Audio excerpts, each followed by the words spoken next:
Cooley's contribution to socialization theory is called the looking glass self, and this is its own theory, the looking glass self theory or perspective. And what Cooley said was very interesting. He said that our view of ourself, how we see ourselves, comes from how we think other people see us. And for Cooley, this was a three-step process. The first step of Cooley's looking glass self is for us to imagine how others see us. Now, this imagination that we have of how others are seeing us may be real. However, it's likely based on how we think others are seeing us. The second step for Cooley is that we imagine how others are judging us.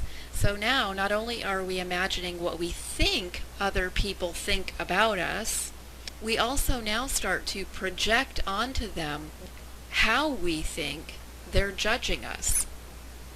The third step for Cooley's looking glass self theory is that we react accordingly.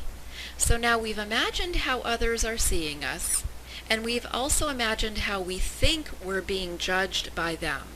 The third step in this socialization theory, or this process, if you will, is that we change our behavior based on how we feel we're being perceived by others in society. It's very interesting, this looking glass self theory. It's been around since the early 1900s, and Charles Horton Cooley is the person who advanced this belief that we learn who we are by interacting with other people. And for us, that really just makes intuitive sense. We view ourselves, and our view of self is not based solely on what we think or feel about ourselves. It's based on those interactions that we have with other people. When you run across somebody and you're talking to them, largely the conversation that you have is shaped by all of those cues and symbols that occur when you're having that interaction with that other person.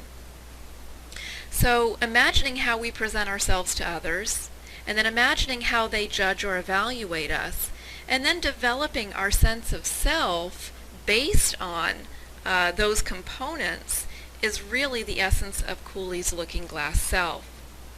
Now, it's interesting that oftentimes we lose the most critical concept of the looking glass self, and that is that our self results from how we imagine others are viewing us. And so we can develop incorrect perceptions of self based on how we think others are seeing us. For example, this happens oftentimes in the classroom.